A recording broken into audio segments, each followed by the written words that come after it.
ఈరోజు మనం చరిత్రకెక్కని చరితార్థుడు, విలక్షణ విప్లవ భావాల దేశభక్తుడు, సమాజ సేవలో మేరునగధీరుడు, నిలుబెత్తు నిజాయితీకి మనిషి రూపం వస్తే అదే మన కోసూరు వెంకట నరసింహం గారు. ఆయన గురించి తెలుసుకుందాం.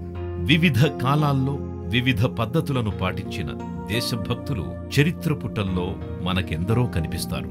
వారిలో కొంతమంది పేర్లు ప్రముఖంగా వినిపిస్తుంటాయి. మరికొంతమంది పేర్లు వారు చేసిన కృషి అంతగా ప్రచారంలో ఉండకపోవచ్చు. అలాంటి వారినే చరిత్రకెక్కని చరితార్థులు అనంటుంటారు. అలాంటి వీర జవాను, విప్లవ భావాల కవి ఇప్పుడు మనం చెప్పుకోబోయే వ్యక్తి శ్రీ కోసూరు వెంకట నరసింహం గారు. ఆయన కలం పేరు కోవెన. ఈ పేరుతోనే అనేక రచనలు చేసి అంతర్జాతీయ అవార్డు పొందిన తెలుగువాడు. కడప జిల్లాలోని కడియాలపల్లె గ్రామంలో శ్రీ కోసూరు నాగయ్య, సుబ్బమ్మ అనే పుణ్య దంపతులకు 1942 జూలై 1వ తేదీన జన్మించారు వెంకట నరసింహం గారు. వీరికి ఒక అక్క, ఒక చెల్లెలు, 2 తమ్ముళ్ళు. వీరిది వ్యవసాయ కుటుంబం. నరసింహం గారి ప్రాథమిక విద్యాభ్యాసం 1వ తరగతి నుండి 5వ తరగతి వరకు దిగువపల్లె గ్రామంలో, ఆ తరువాత నెల్లూరు జిల్లాలోని చిన్న చెరుకూరు గ్రామంలో 6వ తరగతి నుండి 8వ తరగతి వరకు, 9వ తరగతి చెనపనపాళెంలోను, 10వ తరగతి సెయింట్ పీటర్స్ హై స్కూల్లో, ఆ తరువాత పియూసి నెల్లూరు విఆర్ కాలేజీలోను చదివి ఉత్తీర్ణులైనారు. కానీ చదువును మధ్యలో ఆపి బ్రతుకు తెరువు కోసం మద్రాసు వెళ్లి సినీ పరిశ్రమలో కెమెరా విభాగంలో అసిస్టెంట్ కెమెరామన్ గా చేరి శ్రీ నందమూరి తారక రామారావు గారు నటించిన దేవాంతకుడు, దీపావళి చిత్రాలకు పనిచేశారు. ఆ సమయంలోనే తన మిత్రుడి ద్వారా ఇండియన్ నేవీలో గ్రౌండ్ సెలక్షన్స్ జరుగుతున్నాయని తెలుసుకుని వెళ్లగా అందులో సెలెక్ట్ అయి 10 సంవత్సరాల అగ్రిమెంట్ మీద, అంటే 1960 నుండి 1970 వరకు ఇండియన్ నేవీలో విధులు నిర్వర్తించారు. కెవి నరసింహం గారు తాను విధులు నిర్వహించే క్రమంలో భరతమాత సైనికుడిగా పాకిస్తాన్, చైనాలతో జరిగిన యుద్ధాల్లో కూడా పాల్గొన్నారు. 2 యుద్ధాల్లోనూ ఇండియా విజయం సాధించింది. అప్పటి ప్రధానమంత్రి శ్రీమతి ఇందిరాగాంధీ గారి చేతుల మీదుగా రక్షా మెడల్ 1965, సమరసేవ స్టార్ 1965 అవార్డులను తీసుకోవడం జరిగింది. వారమ్మాయి విద్యుల్లత గారి మాటల్లో విందాం. మా నాన్నగారికి పుస్తకాలు చదవడం అన్నా, పుస్తకాలు రచనలు చేయడం అన్నా చాలా ఇష్టము. తన కలం పేరు కోవెన. ఆ పేరు మీద చాలా పుస్తకాలు రచించారు. అంబేద్కర్ గురించి చాలా రీసెర్చ్ చేసి తను బుక్ రాశారు. దాని మీద తనకి అంబేద్కర్ ఇంటర్నేషనల్ మిషన్ వాళ్ళు ఇంటర్నేషనల్ అవార్డు ఇచ్చారు. సో బెంగళూరులో, సింగపూరు, మలేషియాలో కూడా తనని సన్మానించి సత్కరించారు. అది చాలా గర్వించదగ్గ విషయం మా అందరికీ కూడా. విన్నారు కదా. ఇప్పుడు ఇంకొక సంఘటన నరసింహం గారి జీవితాన్నే మార్చేసిందని చెప్పాలి. ఆ సంఘటన గురించి వారి సతీమణి శ్రీమతి మంజులాదేవి గారి మాటల్లో విందాం. అందరికీ నమస్కారం. నా పేరు మంజులాదేవి. మన మధ్య సాధారణంగా కనిపించేటటువంటి ఒక అసాధారణమైనటువంటి వ్యక్తిని గురించి మీకు చెప్పదలుచుకున్నాను. వారే కోసూరు వెంకట నరసింహం గారు. వారికి నాకు 1972లో వివాహమైంది. వివాహమైన తర్వాత మా సుదీర్ఘ ప్రయాణంలో సుమారు 50 ఏళ్ళు కలిసి ప్రయాణం చేశాం. ఈ ప్రయాణంలో వారిని గురించి నేను అనేక విషయాలు తెలుసుకున్నాను. అవి మీ ముందు ఉంచాలన్న సత్సంకల్పంతో ఇవాళ నేను మీ ముందుకు వచ్చాను. ఇండియన్ నేవీలో పనిచేస్తున్నప్పుడు వారు లండన్లో ఒకసారి బెర్ట్రాండ్ రస్సెల్ గారిని కలుసుకోవడం జరిగిందని చెప్పారు. బెర్ట్రాండ్ రస్సెల్ గారు ఒక గొప్ప వ్యక్తి, గొప్ప భావాలు, ఆదర్శ భావాలు కలిగిన వ్యక్తి. వారి ఆదర్శాలు వారితో కొన్ని రోజులు గడిపిన తర్వాత ప్రభావితుడై వీరు కూడా అలా ఆదర్శంగా ఉండాలి, అలా హేతుబద్ధంగా ఉండాలి అని గట్టి నిర్ణయం ఆ రోజే తీసుకున్నానని చెప్పారు. మరి వారు తీసుకున్న నిర్ణయం ప్రకారం వీరు అనేక పుస్తకాలు చదివి ఎన్సైక్లోపీడియా, తనకు తెలియని విషయం లేదంటూ అన్ని విషయాలు తెలుసుకుని వారి జీవితం అంతా ఆదర్శప్రాయంగా మరియు హేతుబద్ధంగా నవ సమాజ నిర్మాణం, అందరూ బడుగు బలహీన వర్గాలందరూ ఒకేగా జీవించాలి, సమానంగా ఉండాలి అన్నటువంటి ఆశయంతో వారి జీవితకాలం అలానే పనిచేశారు. ఇండియన్ నేవీ తర్వాత తాను 10 సంవత్సరాల అగ్రిమెంట్ పూర్తి చేసుకొని స్టేట్ బ్యాంక్లో క్లర్క్గా జాయిన్ అయ్యారు. స్టేట్ బ్యాంక్లో ఉండగా కూడా వారు గౌరవప్రదంగా best branch manager of award కూడా తీసుకోవడం జరిగింది. స్టేట్ బ్యాంక్లో ఉన్నప్పుడు కూడా ఆయన CAIIB అన్నటువంటి ఒక chartered account of Indian institute of bankers చేశారు. మొత్తం కలిసి ఈయన MA, LLB, CAIIB పట్టాలు పొంది ఉన్నారు. ఈ విధంగా ఆయన జీవితం అంతా బడుగు బలహీన వర్గాలకి ఎక్కువ భాగం సేవాభావాలతోనే ఇలానే ఎక్కువ గడుపుతూ ఉండేవారు. ఆ పనిచేసే క్రమంలో మాకు అనేక విషయాలు కూడా చెబుతూ తను చనిపోయిన తర్వాత కూడా తన ఆశయాలు అలాగే ఉండాలని వారు దేహదానం చేయమని అవయవదానం చేయమని మాకు చెప్పడం జరిగింది.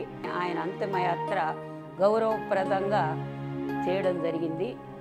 ఇంత గొప్ప వ్యక్తిని సమాజానికి పరిచయం చేయాలన్న సంకల్పంతో నేను ఇలా మీ ముందుకు వచ్చాను.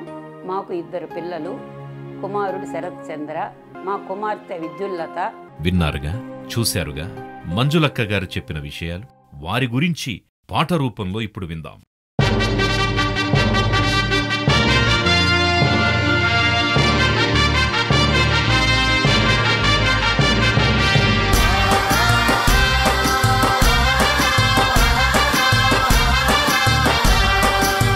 సైనికుడు నరసింహం గారికి కోటి దండాలో, మా శతకోటి దండాలో.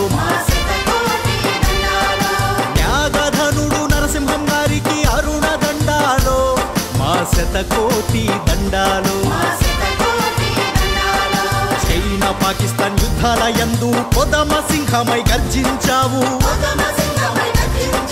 జాతి ఐక్యతకు శ్రమించినావు, నీతి నిజాయితీ కూపిరైనావు. అణగారిన వర్గాలకు అండగా నువ్వు నిలిచేవు, సమాజ నిర్మాణమే లక్ష్యం అని అన్నావు. నాటికి నేటికి ఏనాటికైనా యువతరానికి వెన్నుదన్ను నీవు. తెలుగు బహుజన పార్టీ నిర్మాణ సారథికి అరుణ దండాలో, మా శతకోటి దండాలో. సూర్యుడల్లే వెలిగినావు, మారాజల్లే బతికినావు, మారాజల్లే బతికినావు. పరుల కోసం పాటు పడుతూ పోరు బాట నడిపినావు. ఇండియన్ నేవీలో చేరి నీవు దేశభక్తి చాటినావు. దేశ రక్షణకు వెలుగు దివ్యవై ఉక్కు పిడికిలి బిగించినావు. కలం పేరు కోవెనగా రచనలెన్నో చేసినావు. స్ఫూర్తి ప్రదాత నరసింహంకు కోటి దండాలో, మా శతకోటి దండాలో.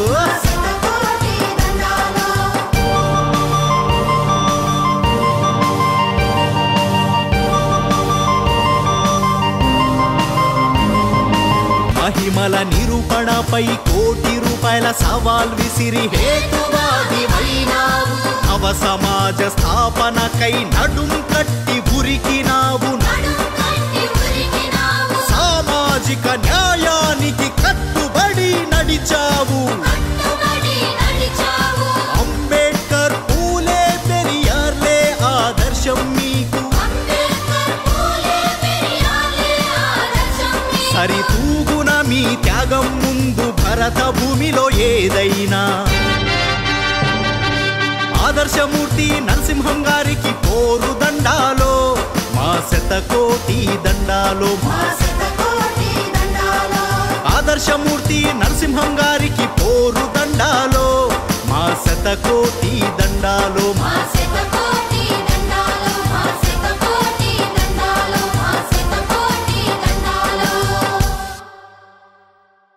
విన్నారు కదా, ఇండియన్ నేవీలో పనిచేస్తున్న సమయంలో ప్రైవేటుగా BA పరీక్షలకు అటెండ్ అయి తిరుపతి శ్రీ వెంకటేశ్వర విశ్వవిద్యాలయంలో గోల్డ్ మెడల్ సాధించి యూనివర్సిటీ టాపర్గా నిలిచారు నరసింహం గారు. నరసింహం గారి ఆచరణలు, ఆదర్శాలు మరువలేనివి.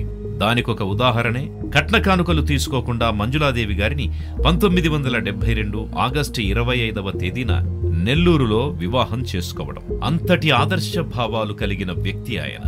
శ్రీ కోసూరి వెంకట నరసింహం గారు తమ కలం పేరైన కోవెనతో అనేక రచనలు చేశారు.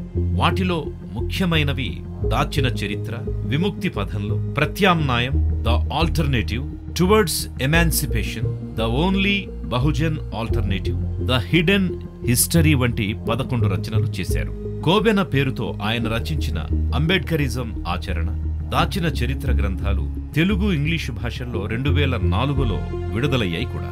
దళితులు ఉపాధి, భూమి హక్కు, రాజ్యాధికార సాధనా చైతన్యం సాధించాలి అనే దిశగా కోవెన రచనలు సాగాయి. కెవి నరసింహం గారిని బాగా ప్రభావితం చేసిన వారు బాబాసాహెబ్ అంబేడ్కర్, జ్యోతిరావు పూలే, పెరియార్ రామస్వామి మొదలైన వారు. వారిని ఆదర్శంగా చేసుకుని తాను విప్లవ రచనలు చేశారు. కోవెన గారికి doctor Ambedkar international mission California వారు 2004వ సంవత్సరానికి ఉత్తమ సాహిత్య అవార్డును ప్రదానం చేశారు. బెంగళూరు అంబేద్కర్ భవన్లో జరిగిన అవార్డు ప్రదానోత్సవ కార్యక్రమంలో దళిత వాయిస్ ఎడిటర్ విటి రాజశేఖర్ గారి నుంచి అవార్డును అందుకున్నారు ఆయన. ఆ అవార్డు గ్రహీతల్లో నరసింహం గారు ఏకైక తెలుగువారు కావడం గమనార్హం. అలాగే ఇంకొక విశేషం ఏమిటి అంటే, doctor Ambedkar second international convention 2011 కౌలాలంపూర్లో డిసెంబర్ 16న మలేషియాలో జరిగినప్పుడు కెవి నరసింహం, మంజులాదేవి దంపతులకు ఆహ్వానం అందింది.